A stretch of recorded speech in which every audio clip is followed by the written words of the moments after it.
اسی طریقے سے حج زندگی میں ایک بار فرض ہے. ہم جب حج پہ جاتے ہیں تو سب کو پتہ چلتا ہے کہ بھائی پورے خاندان کو, کبھی دوستوں کو, بھائی ہم حج پہ جا رہے ہیں, تو لوگ جو ہے ہمیں دعائیں کرنے کے لیے کہتے ہیں بھائی ہمارے لیے دعا کریے گا, یہ دعا کریے گا.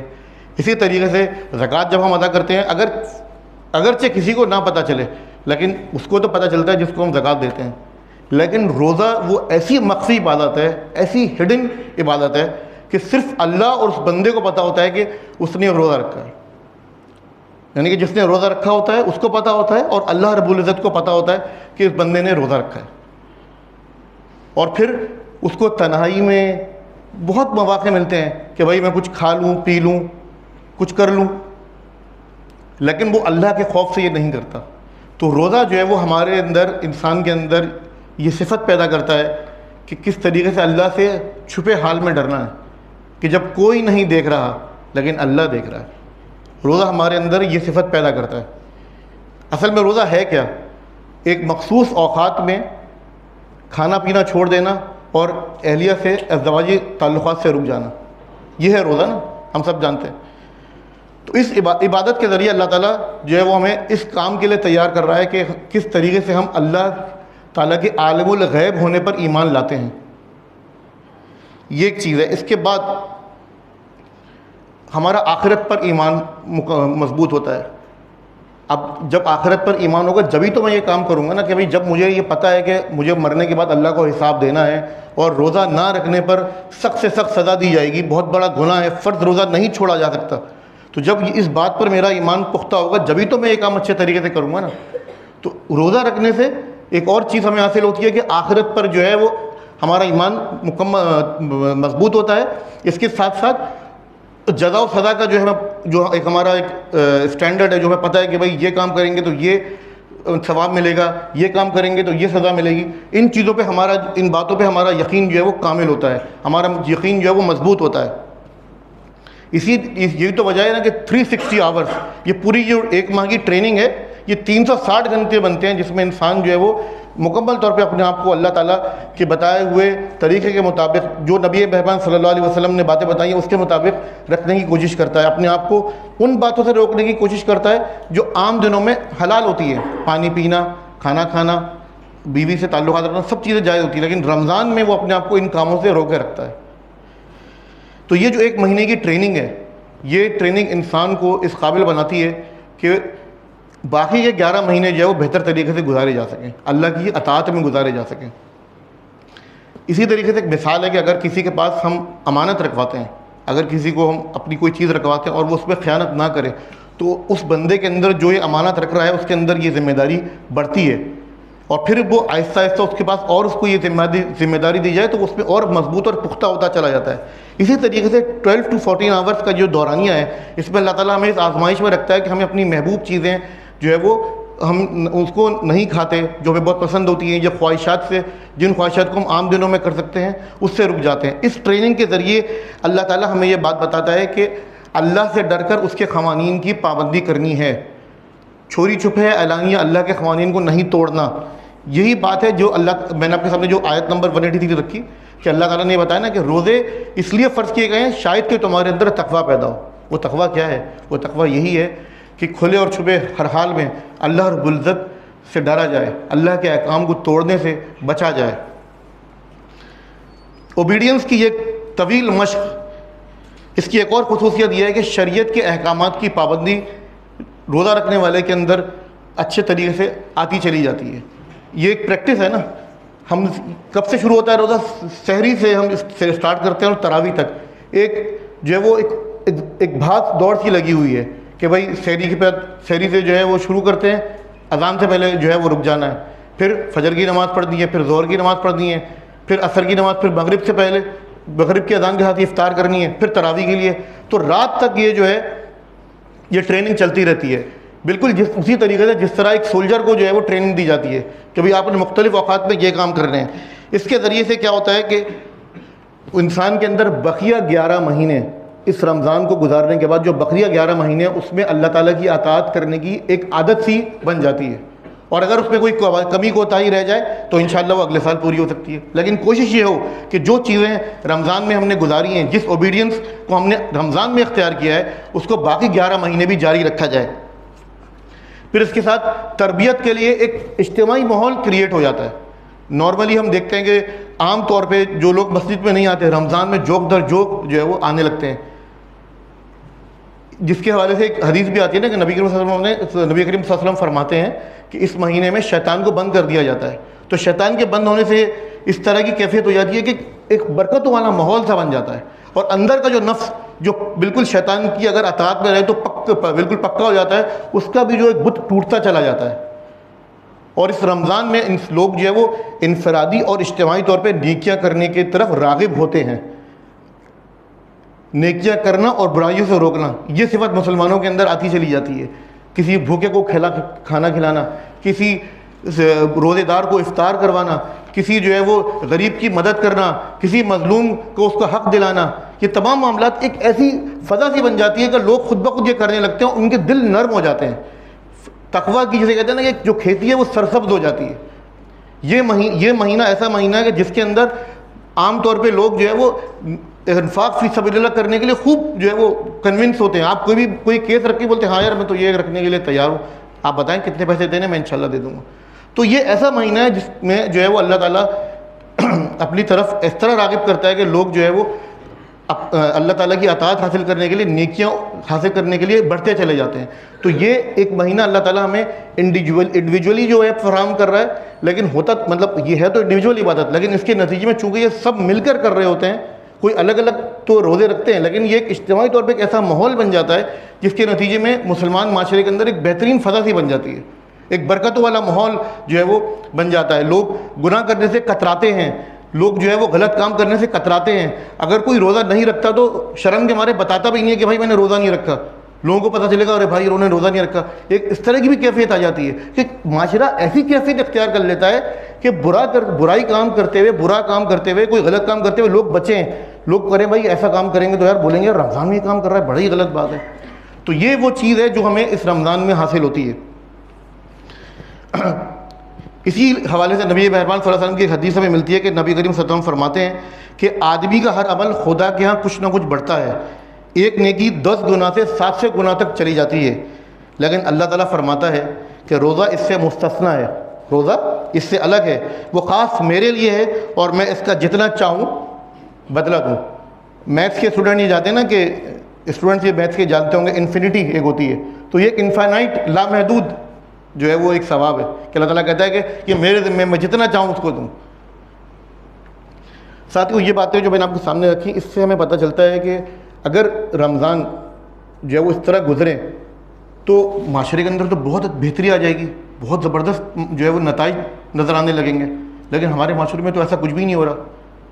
ظلم جو ہے وہ سر چڑھ کر بول رہا ہے, مظلوم بڑھتے جا رہے ہیں, معاشروں میں بدامنی ہے, بے حیائی ہے, لا قانونیت ہے, قانون مساوات نہیں ہے, اور جو نیکی کی طاقتیں ہیں ان کی امپاورمنٹ نہیں ہے. تو یہ پھر ہمیں پھر یہ جو ہے نتائج کیوں نہیں نظر آتے؟ اس کی وجہ یہ ہے کہ ہم ظاہری طور پہ ان عبادتوں کو کر رہے ہیں. ان عبادتوں کی روح کو اگر سمجھا جائے, جو آج کا انشاءاللہ مقصد ہے اس تقریر کا بھی, ان باتوں کو رکھنے کا, کہ اس عبادت کی اگر روح کو سمجھا جائے, اس کی سول کو اگر حاصل کیا جائے, تو نتائج بھی اسی طرح برآمد ہوں گے جس طرح نبی مہربان صلی اللہ علیہ وسلم اور خلفائے راشدین کے دور میں ہمیں معاشرے میں نظر آتے تھے. کہ ایک دور ایسا بھی گزرا کہ زکوٰۃ دینے والے جو ہے وہ پھرا کرتے تھے تو زکوٰۃ لینے والے موجود نہیں ہوتے تھے, کسی پر ظلم نہیں ہوتا تھا, اگر کوئی مظلوم ہوتا تھا تو وہ خلیفہ کے دربار میں پہنچ جاتا تھا. یہ تھا وہ معاشرہ. اور اس کی ایک اور وجہ یہ ہے کہ جس کے جو ہم یہ جو میں نے آپ کے سامنے باتیں رکھی, اس کے نتائج جو نظر نہیں آتے, اس کی ایک وجہ یہ بھی ہے کہ ہم نے اسلام کو الگ الگ خانوں میں بانٹ دیا ہے, الگ الگ باکسز میں رقم کر دیا ہے. بھائی نماز الگ باکس, روزہ الگ باکس, سوشل ایکٹیویٹیز الگ باکس, سیاست الگ باکس, فائنینس الگ باکس, ٹریڈنگ الگ باکس.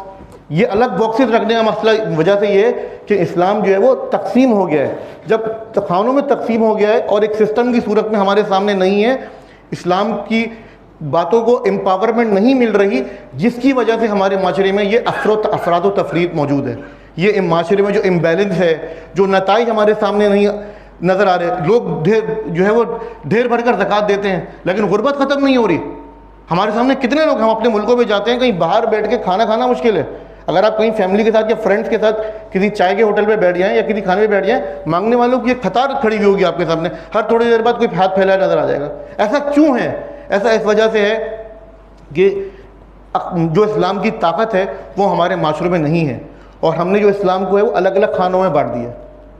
اگر اسلام کو ایک نظام کی صورت میں وضع کیا جائے، اگر ایک اسلام کو ایک نظام کی صورت میں سمجھا جائے، تو ان عبادتوں کے نتائج بھی اس معاشرے کے اندر نظر آئیں گے۔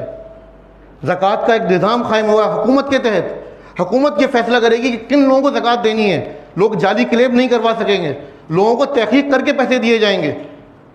آج تو ہمارے سامنے ہر کوئی غریب نظر آتا ہے، چلو یہ پیسے مانگ رہا، چلو اس کو دے دو، اس کو بھی دے دو، اس کو بھی دے دو، سب کو دے دو۔ لیکن سفید پوش جو مانگ نہیں سکتے، جو غربت کی سطح جو زندگی ہے اس سے نیچے زندگی گزار رہے ہیں، اپنی ضرورتوں کو جو ہے وہ اوور ٹائم کر کے 3 اور 2 جابیں کر کے گزار رہے ہیں، ان کی ضرورتیں کیسے پوری ہوں گی؟ ان کی ضرورتیں اس طریقے سے پوری ہوں گی جب ایک محکمہ، ایک ایسے لوگ ہوں گے جو ڈیڈیکیٹڈ یہ کام کریں گے، ایسے لوگوں کو فائنڈ آؤٹ کریں گے۔ تو ساتھیوں، یہ ہے وہ بات جس کی وجہ سے ہمارے معاشرے میں ان عبادتوں کے اور خاص طور پہ رمضان المبارک کی برکت جو آتی ہے اور چلی جاتی ہے، ہمارے سامنے رمضان تیزی سے گزر جاتا ہے اور پھر وہی معاملات ہو جاتے ہیں۔ 30 رمضان 30 روزے ہم بہت اچھے طریقے سے گزارتے ہیں، 5 وقت نمازیں پڑھتے ہیں، قرآن پڑھتے ہیں اور دینی محفلوں میں شریک ہوتے ہیں، لیکن عام طور پہ عام رویہ معاشرے میں نظر آتا ہے کہ جیسے ہی جو ہے وہ شوال کا چاند دکھا، چل بھائی سب چیزیں جو ہے وہ ایک طرف، پھر وہی دھوم دھڑکے، پھر وہی مخلوط محفلیں، پھر وہی گانے بجانے کی محفلیں، پھر وہی سودی معاملات، پھر وہی بے ایمانی، پھر وہی کرپشن، اور اب تو وہ بھی رمضان میں بھی جاری رہتی ہے، اللہ معاف کرے۔ اس لیے کہ ہم پر وہ لوگ مسلط ہیں جو ان باتوں سے بے خبر ہیں، جن کو پتہ بھی ہے لیکن وہ اس کو پسمانجنے کے لیے تیار نہیں ہیں، ان کے دل سخت ہو چکے ہیں، ان کے دل پتھر ہو چکے ہیں اور وہ ان چیزوں پر کرنے کو تیار نہیں ہیں۔ یہی وہ وجہ ہے۔ میں آپ کے سامنے روزے کے اصل مقصد کو سمجھنے کے لیے 2 مثالیں رکھوں گا۔ پہلی مثال، اگر ہم کھانا کھاتے ہیں نا، اس کی 4 اسٹیپس ہیں۔ پہلے ہمارے سامنے کھانا جب رکھا ہوتا ہے، ہم اس کا نوالا بناتے ہیں، اس کو چباتے ہیں اور اپنے حلق کے اندر اتارتے ہیں، ٹھیک ہے؟ اور جو بھی ہمارے سامنے کوئی چکن بروسٹ ہو، دال ہو، دلیا ہو، کچھ بھی ہو جو ہماری معدے کو قبول ہو، اگر میں آپ سے یہ کہوں کہ بھائی میں راکھ اور مٹی یا بجری جو ہے وہ اسی طریقے سے کھانا شروع کر دوں، تو کیا مجھے جو ہے وہ یہ میرا مطلب یہ ٹھیک ہوگی؟ آپ کہیں عمران صاحب کا دماغ خراب ہو گیا۔ تو اس کا مطلب یہ ہوا کہ اگر میں کھانا جو ہے وہ اپنے معدے کی جو ہے وہ کمپیٹیبلٹی کے مطابق نہ کھاؤں، کوئی ایسی چیز علم غلم کھا لوں، کوئی ریت کھا لوں، کوئی غلط چیز کھا لوں، تو وہ کھانا نہیں ہوگا، وہ کچھ اور ہوگا۔ اسی طریقے سے اگر میں کھانا کھاؤں اور فوری بعد جو ہے وہ حلق میں انگلیاں ڈال کے جو ہے وہ الٹی کر دوں اور پھر میں سمجھوں کہ میری باڈی کو انرجی مل رہی ہے، تو آپ کیا کہیں گے اس کو؟ آپ بولیں گے عمران صاحب آپ تو واقعی فارغ ہوئے ہیں آپ بالکل۔ تو اگر میں یہ سمجھوں کہ میں الٹی کر کے اپنا کھانا نکالتا ہوں اور میں سمجھتا ہوں کہ بھائی میں طاقتور بن جاؤں گا، تو ایسا کبھی بھی نہیں ہوگا، یہ میری خام خیالی ہے۔ اصل بات کیا ہے؟ اللہ کا قانون کیا ہے کہ بھائی جب تک کھانا ہضم نہیں ہوگا، میرے معدے میں نہیں جائے گا، میرے ہضم نہیں ہوگا اور وہ خون بن کر میرے جسم کو نہیں ملے گا، تو مجھے انرجی نہیں ملے گی، مجھے انرجی نہیں مل سکتی۔ یہ ہے خون بننے کا قانون جو اللہ رب العزت نے وضع کیا ہے۔ اگر میں اس کو توڑوں گا تو پھر یہ میری خام خیالی ہوگی کہ بھائی مجھے جو ہے وہ انرجی مل جائے گی۔ اسی طریقے سے ساتھیوں، یہ جو عبادتیں اللہ رب العزت نے ہمارے لیے رکھی ہیں، اگر ان کو ہم صرف ایک فزیکل ایکسرسائز کی طرح لیں گے یا صرف رسم کی حد تک لیں گے، تو ہمیں صرف ثواب تو مل جائے گا لیکن اس کا مقصد کبھی نہیں ملے گا۔ یہی وجہ ہے کہ ہماری نمازیں بے اثر ہیں، ہمارے روزے بے اثر ہیں، ہمارے زکوٰۃ بے اثر ہے، ہمارے حج بے اثر ہے۔ میں عام بات کر رہا ہوں، آپ لوگ ہی نہیں، مطلب ایک عام رویے کی بات کر رہا ہوں۔ یہی وجہ ہے، اس بے اثری کی جو وجہ ہے وہ یہ ہے کہ ہم نے اس کی سول کو سمجھنا چھوڑ دیا ہے، اس کی روح کو سمجھنا چھوڑ دیا ہے۔ آئیے روزے کے اصل مقصد کی تو جاننے کی کوشش کرتے ہیں کہ ہمارے نبی مہربان صلی اللہ علیہ وسلم ہماری کیا رہنمائی فرما رہے ہیں۔ نبی کرم صلی اللہ علیہ وسلم فرماتے ہیں کہ جس کسی نے جھوٹ بولنا اور جھوٹ پر عمل کرنا نہ چھوڑا تو اس کا کھانا اور پانی چھوڑا دینے کی اللہ کو کوئی حاجت نہیں ہے۔ کہ اگر وہ روزہ رکھتے ہوئے بھی جھوٹ بول رہا ہے، اور جیسے کہ نا عام طور پہ عام حدیث ہے نبی کریم صلی اللہ علیہ وسلم کی کہ آپ سے پوچھا گیا کہ آپ کا امتی کنجوس ہو سکتا ہے؟ آپ نے کہا ہاں۔ لیکن جھوٹا نہیں ہو سکتا. آپ سے پوچھا کیا جھوٹا ہو سکتا ہے؟ آپ سے فرمایا نہیں میرا امتی جھوٹا نہیں ہو سکتا. اور پھر رمضان میں جھوٹ بولنا, تو آپ صلی اللہ علیہ وسلم فرما رہے ہیں کہ ایسے روزے کی اللہ تعالیٰ کو کوئی حاجت نہیں ہے. دوسری حدیث آتی ہے, نبی کریم صلی اللہ علیہ وسلم فرماتے ہیں کہ بہت سے روزے دار ایسے ہیں کہ جن کو روزے کی بھوک پیاس کے سوا کچھ پلے نہیں پڑتا, اور بہت سے راتوں کو کھڑے ہونے والے ایسے ہیں جن کو راتوں کو قیام کے علاوہ کچھ نہیں ملتا. ایسا کیوں ہے؟ ایسا کیوں ہے؟ اس لیے کہ اگر یہ کام صرف ریاکاری کے لیے کیا جائے, یا صرف جو ہے وہ اس کو رکھ کر بھی وہ اس کی فارمیلٹیز کو پورا نہ کیا جائے جو میں نے آپ کے سامنے رکھی, تو پھر یہ روزے بیکار ہیں. اسی لیے نبی مہربان صلی اللہ علیہ وسلم نے فرمایا کہ جس نے روزہ رکھا ایمان و احتساب کے ساتھ, اس کے تمام پچھلے گناہ معاف کر دیے جاتے ہیں. یعنی جس نے ایمان کے ساتھ اور اکاؤنٹیبلٹی کے ساتھ رکھا, جس نے اپنے ہی خود احتسابی کری, جس نے اکاؤنٹیبلٹی کری کہ یہ روزے میں اس طرح رکھ رہا ہوں اور اس کو مزید بہتر بناتا چلا جاؤں گا اور اس طریقے سے روزے رکھوں گا, اس کے تمام پچھلے گناہ معاف ہو جائیں گے. روزہ ڈھال ہے. ہمارے نبی صلی اللہ علیہ وسلم فرما رہے ہیں روزہ ڈھال ہے. ہم نے بچوں نے بھی دیکھا ہوگا نا موویز میں کہ بھائی وہ جب جنگ ہو رہی ہوتی ہے تو بندہ جو ہے وہ تلوار کے وار سے بچنے کے لیے سامنے لوہے کی ایک جو ہے وہ ایک ڈھال سی ہوتی ہے گول, اس کو ڈھال کہتے ہیں. اس ڈھال سے بچنے کے لیے روزہ جو ہے, روزہ ہمارے لیے گناہوں سے بچنے کی ایک ڈھال ہے. اس لیے جب کوئی روزہ رکھے تو اسے چاہیے کہ فساد اور فتنے سے پرہیز کرے, محض مباحثے سے, فضول بحثوں سے پرہیز کرے. اور جب کوئی گالم گلوچ کرے آپ کے ساتھ, تب آپ کہتے ہیں کہ بھائی میں روزے سے ہوں. اب تو الٹیمیٹ بات ہو گئی نا, تو اس لیے نبی صلی اللہ علیہ وسلم فرما رہے ہیں کہ بھائی بتانا پڑے گا کہ بھائی میں روزے سے ہوں, گالم گلوچ نہیں کرو پلیز. پھر نیکی کی ہرس, جیسے کہ میں نے آپ کے سامنے ایک فضا کی بات رکھی تھی کہ ایک نیکی فضا بن جاتی ہے. نبی مہربان صلی اللہ علیہ وسلم اس مہینے میں ہوا سے زیادہ سخی ہو جایا کرتے تھے, اور عام دنوں کے مقابلے میں اس مہینے میں زیادہ رحیم اور جو ہے وہ رحم دل ہو جایا کرتے تھے, رحم دل اور فیاض ہو جایا کرتے تھے. آپ کی تو ویسے ہی جو ہے وہ نرمی مشہور ہے نا. حضرت انس رضی اللہ تعالیٰ عنہ فرماتے ہیں نا کہ میں نے 10 سال نبی کریم صلی اللہ علیہ وسلم کی خدمت کری. میں نے 10 سال نبی کریم صلی اللہ علیہ وسلم کی خدمت کری, تو آپ صلی اللہ علیہ وسلم نے کبھی مجھ سے یہی نہیں کہا کہ انس تم نے یہ کیوں کر دیا اور یہ کیوں کر دیا. سبحان اللہ. اور وہ نبی صلی اللہ علیہ وسلم جو عام دنوں میں ایسے ہیں, رمضان میں کیسے ہو جاتے ہوں گے؟ Just imagine. کہ ہم یہ سوچنا چاہیے کہ رمضان میں ہمارے رویے, ہم روزے میں اپنی جابس پر ہوتے ہیں, سائٹس پر ہوتے ہیں, ہمارے انڈر میں لوگ ہوتے ہیں, ہمارے انڈر میں ٹیکنیشینز ہوتے ہیں, ان کے ساتھ ہم کس طریقے سے پیش آئیں, کس طریقے سے ان کے ساتھ دیکھیں کیا وہ بھی روزے سے ہیں, ان کی افطار کا بندوبست ہے کیا ہے. یہ سب چیزیں ہمیں جو ہے نا ان چیزوں کا جائزہ لینے کی ضرورت ہے.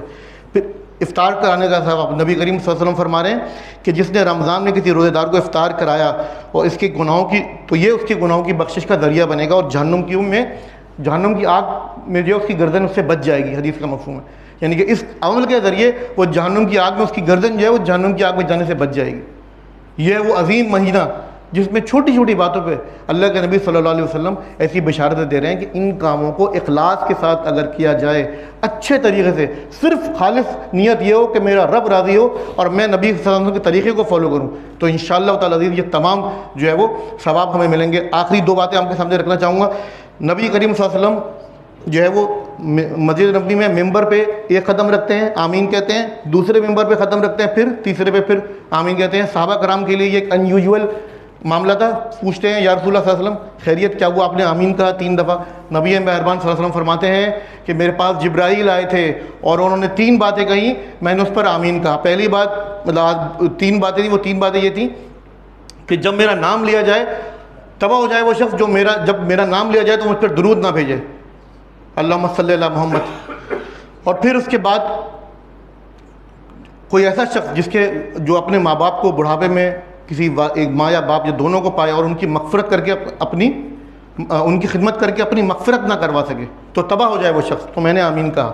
اور پھر تیسری بات جو آج کے موضوع کے متعلق ہے کہ تباہ ہو جائے وہ شخص جو رمضان کے روزے پائے اور رمضان کے روزے رکھ کر عبادتیں کر کر اپنی مغفرت نہ کروا سکے. اور نبی مہربان صلی اللہ علیہ وسلم نے اس پر آمین کہا. دعا کون کر رہے ہیں؟ جبرائیل امین. اور آمین کون کہہ رہا ہے؟ نبی مہربان صلی اللہ علیہ وسلم. اللہ تعالیٰ ہم سب کو رمضان کے روزے اچھے طریقے سے گزارنے کی توفیق عطا فرمائے. اور ساتھیوں ایک اور امپورٹنٹ بات, سب سے امپورٹنٹ بات جو آخری بات ہے آج کے موضوع کے حوالے سے, کہ رمضان قرآن کا مہینہ ہے. شہر رمضان الذی انزل فیہ القرآن ھدی للناس. اللہ رب العزت کہتا ہے کہ رمضان وہ مہینہ ہے جس میں قرآن نازل کیا گیا, اس میں لوگوں کے لیے ہدایت ہے. اس میں صرف مسلمانوں کے لیے ہدایت نہیں ہے، لوگوں کے لیے ہدایت ہے. یہ ایک طویل موضوع ہے. کہنے کا مقصد صرف یہ ہے کہ رمضان جو کہ قرآن کا مہینہ ہے، اس میں ہم اپنی عادت یہ بنائیں کہ مطالعہ قرآن روزانہ کی بنیاد پر انفرادی بھی کریں اور اجتماعی بھی کریں. اپنے دوستوں کے ساتھ بیٹھیں، اپنے اہل خانہ کے ساتھ بیٹھیں اور اس قرآن کو ترجمے سے سمجھنے کی کوشش کریں، اس کی تفسیر پڑھنے کی کوشش کریں، اس کے احکامات کو جاننے کی کوشش کریں اور پھر اس کے نتیجے میں اپنی انفرادی اور اجتماعی زندگیوں کو منور کریں. اور اس کے ساتھ ساتھ پیارے نبی صلی اللہ علیہ وسلم جو اس قرآن جن کے ذریعے قرآن ہم تک پہنچا، ان کی زندگی کو بھی پڑھنے کی کوشش کریں، اپنے انفرادی طور پر بھی اور اپنے اہل خانہ کے ساتھ بھی.